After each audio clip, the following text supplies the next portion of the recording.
Hello, I'm Anita McVeigh, and this is the Iran War Today, our daily briefing, bringing you up to date with all you need to know on day 76 of the US-Israel war with Iran. Let's start with some of today's key developments.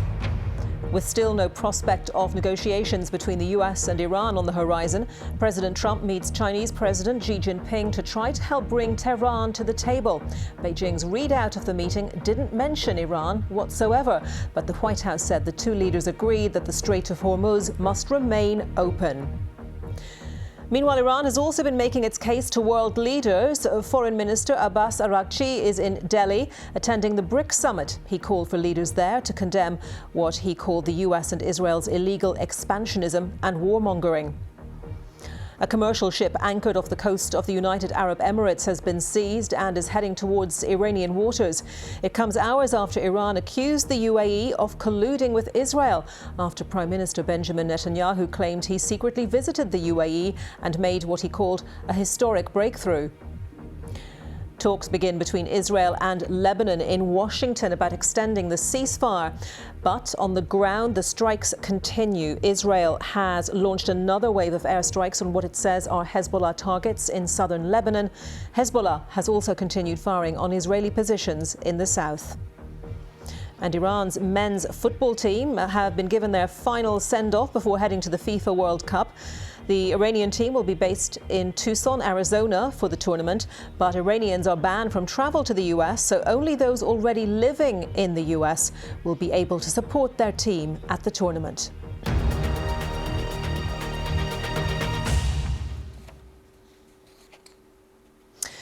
Now, whilst we are no closer to the US and Iran entering into peace negotiations, the wheels of diplomacy are turning.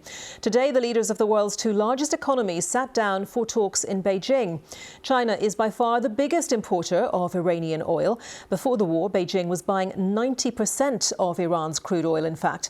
That's been all but wiped out. So amongst the range of topics on the table in talks between Donald Trump and Xi Jinping was the situation in the Strait of Hormuz.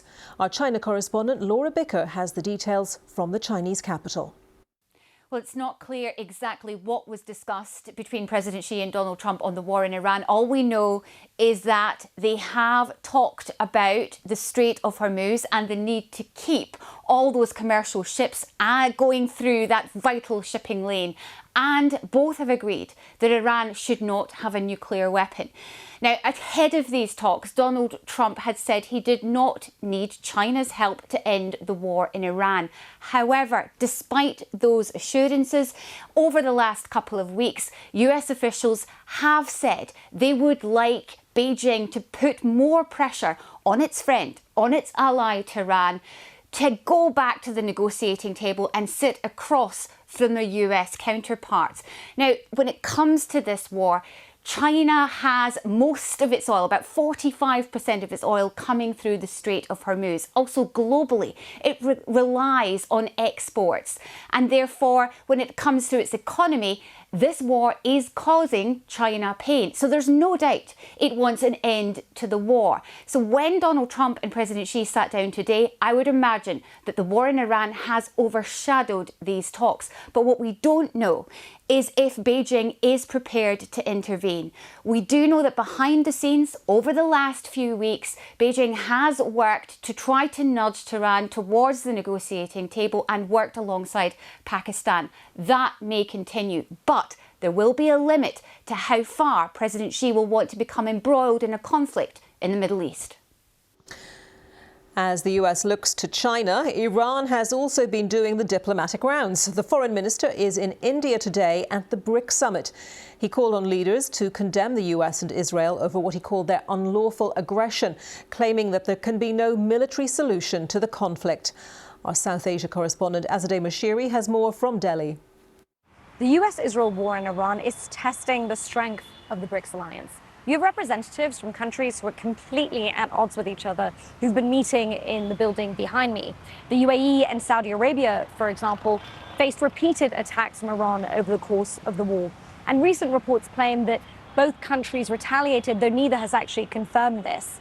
So far, Iran's Foreign Minister Abbas Araghchi has called on all Brics members to condemn what he called the United States and Israel's aggression against Iran. He later said that he would have included the UAE in that statement, but that he didn't for the sake of unity, even though Iran considers the UAE an active participant in this war, said they were directly involved. Now, typically, there's a joint statement that's meant to come out at the end of these meetings, at the end of this week. But you can imagine how difficult it will be for members to agree on the language. There is some progress that is possible, though. Members could agree on steps to absorb the economic shock of the war with a rise in global oil prices. Also, it could give a chance for members who aren't involved in peace deal negotiations to weigh in diplomatically. India's Prime Minister Narendra Modi met with representatives earlier today, for example. But remember, the Brics alliance was formed to challenge the dominance of the West, to act as a counterweight. But with members divided, it's going to be extremely difficult to work together in the same way this week. And this war is presenting one of the biggest challenges the alliance has seen in recent years. There are only a few days left before the ceasefire between Israel and Lebanon expires. Talks have started today in Washington between both sides to potentially extend it. But despite there being a ceasefire, the fighting has continued in southern Lebanon. From Beirut, Rami Rouhayem of BBC Arabic has more. The talks were supposed to take place amidst a ceasefire, one that was announced by US President Donald Trump almost 1 month ago. But Israel never ceased fire. It simply reduced its fire in the first few days, then gradually escalated until it was back to launching multiple strikes a day across the south of Lebanon. It says it is acting against Hezbollah targets, but has so far killed more than 700 people during the so-called ceasefire, among them rescue workers and a journalist. Just 1 day before the talks in Washington, Israel killed at least 21 people, including 8 children and 3 women. It has also continued to issue blanket evacuation orders and has escalated its campaign of demolition in the south, destroying homes, neighborhoods, and whole towns, the very places that those it forcibly displaced would have returned to in an actual ceasefire. UN experts have said Israel's actions point to ethnic cleansing in South Lebanon. Meanwhile, Hezbollah, the Lebanese Islamist group backed by Iran, is fighting back, launching drones, missiles, and artillery rounds at Israeli military positions, mainly in South Lebanon, but also at times across the border. Before the latest round of escalation, Hezbollah endured 15 months of Israeli attacks without hitting back, during what was also supposed to be a ceasefire. It has vowed to reverse that situation and is calling for indirect negotiations leading up to an Israeli withdrawal and a real ceasefire. But the group finds itself in an unprecedented situation. The Lebanese government, just like Israel and the US, wants Hezbollah disarmed. The US and Israel are framing the talks as more like a pursuit of common goals, namely the defeat of Hezbollah, than a negotiation between two parties at war. Lebanon's official position is that it wants to get Israel to actually cease its fire and to pull out of Lebanon. But it has increasingly committed itself to the disarmament of Hezbollah. It is now likely to come under more pressure to actually move against the group.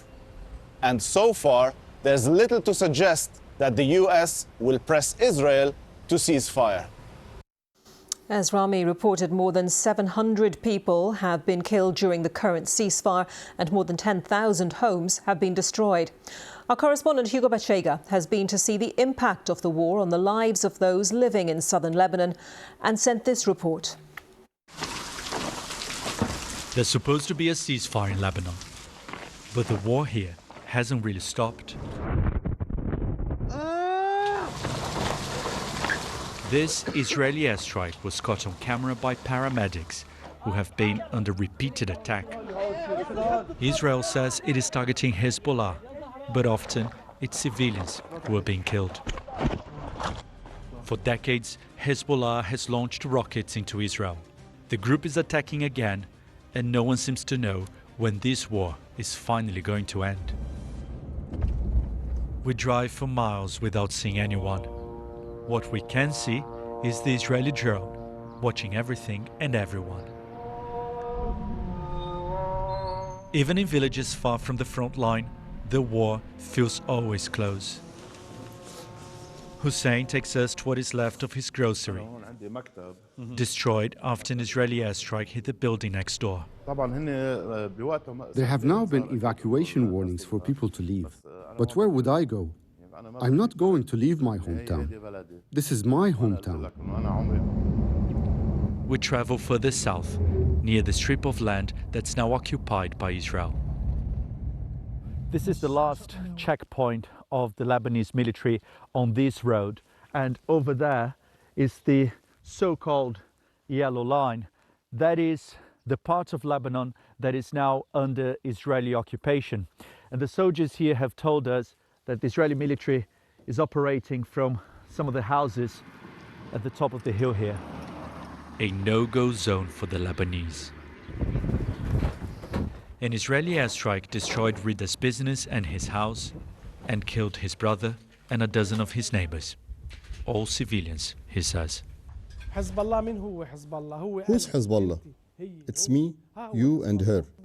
They were created to defend the land. As long as Lebanon is under occupation or under threat, we cannot trust anyone.